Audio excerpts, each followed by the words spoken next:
Diablo 4 Season 4 starts on Tuesday, May 14th. And because of this, you're probably asking yourself, what class are you going to play for the new season? Well, in this video, we're going to break down at least one solid, fun reason to play each of these classes to help you make your decision. Let's get going.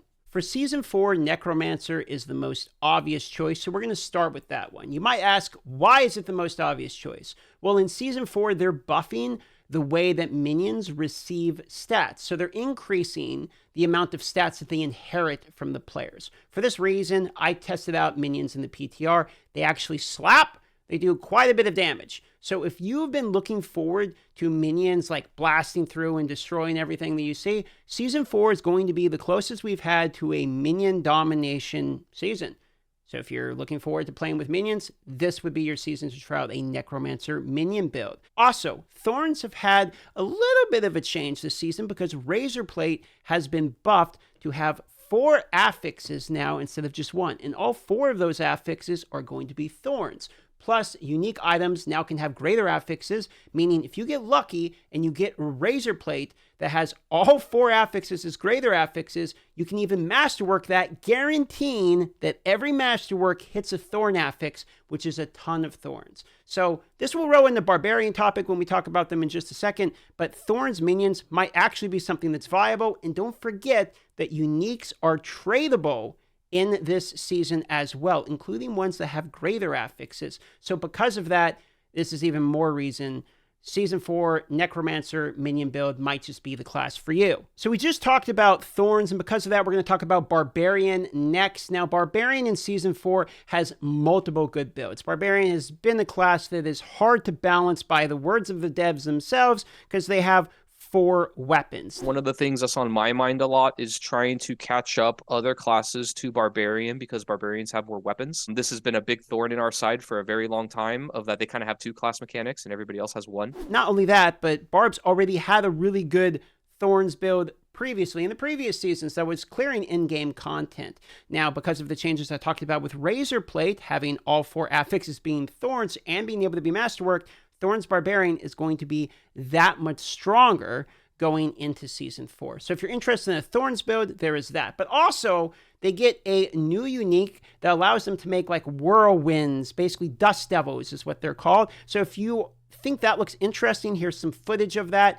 This build right here looks like something that could be quite fun and enjoyable. It was nerfed a little bit from the PTR. It was very, very crazy. You literally couldn't even see the floor. So it's been cut down on the number of Dust Devils actually created with Double Swing, but it still looks like it's going to be quite good, do quite a bit of damage, and is predicted to be a good and fun build going into Season 4. So there's a couple pretty good builds that might sound interesting to you for Barbarian.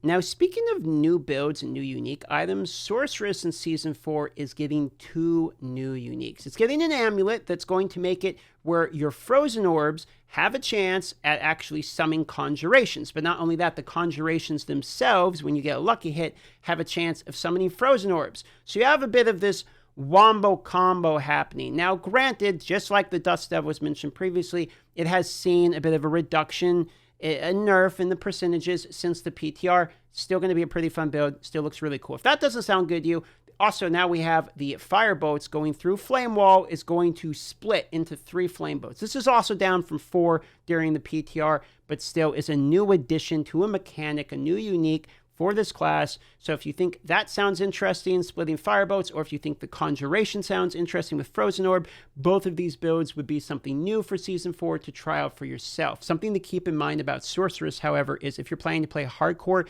Cheat Death, Flame Enchantment no longer works the same way. It doesn't react to fatal damage like it used to. Now it actually reacts to a cumulative total of 100% of your HP being removed. So it's not a guarantee avoidance of Cheat Death. They also removed the Cheat Death potion. So if you're thinking, I'm going to play Sorceress because I'm going to play hardcore and I still want a Cheat Death mechanic, that won't work anymore. Hardcore is truly hardcore in Season 4, so just a warning. Let's talk about my personal favorite and what I will be playing for Season 4, which is Druid. Now, Druid gets Pulverize build, which helps it level fairly early, especially now that Hell Tides are going to be a mass density of mobs. Pulverize build actually lets it decently pack through these minions. I think will be decent for leveling, but then it transitions very well into in-game now. So Werewolf Tornado build was good in-game before. It's still really good in-game, but the bottleneck for getting this Werewolf Tornado build before was the Tempest Roar helmet. But now the Tempest Roar, because all uniques can drop in tier 3, should be easier to acquire. So from tier 3 to tier 4, you have a larger opportunity window there by the time you hit 100 and you're ready for your in-game build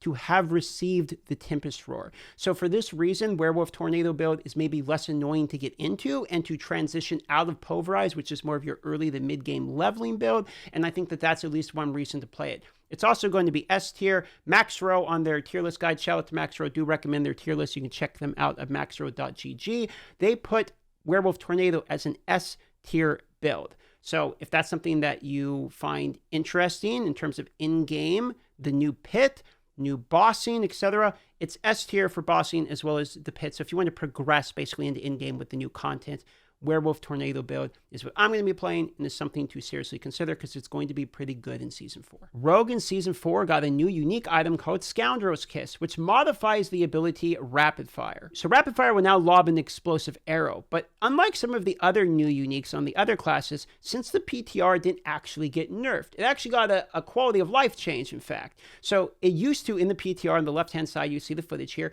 it would cast in the direction towards the target highlighted, and whatever it ran into, it would explode then. But now they actually changed it where it lobs onto the target highlighted and explodes around that target. If this looks like an interesting build to you, this would be at least one reason to try out the Rogue in Season 4. But also, Rogue is a class that, no matter what season we point out, has been a solid, safe class pick. They don't typically have builds that are only good because of insane, crazy bugs. For instance, like the Druid has a Bulwark build that used to be an insane one that was only based upon a bug. Even in the PTR, it had another like Boulder build that was based upon a bug as well. That all of these got nerfed and changed. So you can play a Rogue, run a good solid class, not worry about your class really being too much changed. They have had changes in the seasons, but for the most part, they've been solid all the way through the start of the game. They're fast to play. The skills are enjoyable. They got a new addition this season, and it's just been a safe, solid pick for every single season in the game. A couple things to keep in mind for Season 4 in closing. Not all of the changes have been 100% posted in terms of itemization or like temporary manual changes, balances, etc. So going into Season 4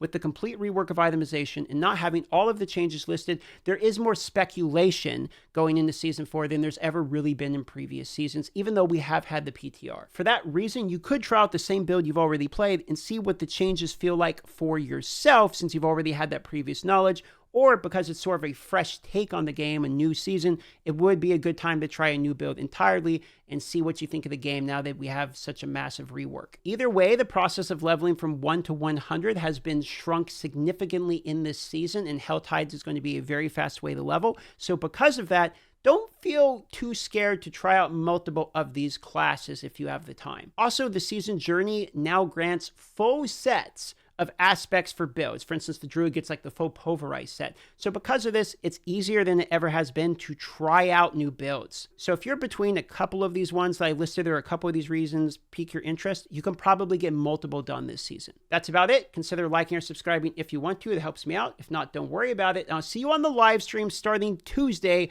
May 14th. All of the links to all of that is down below.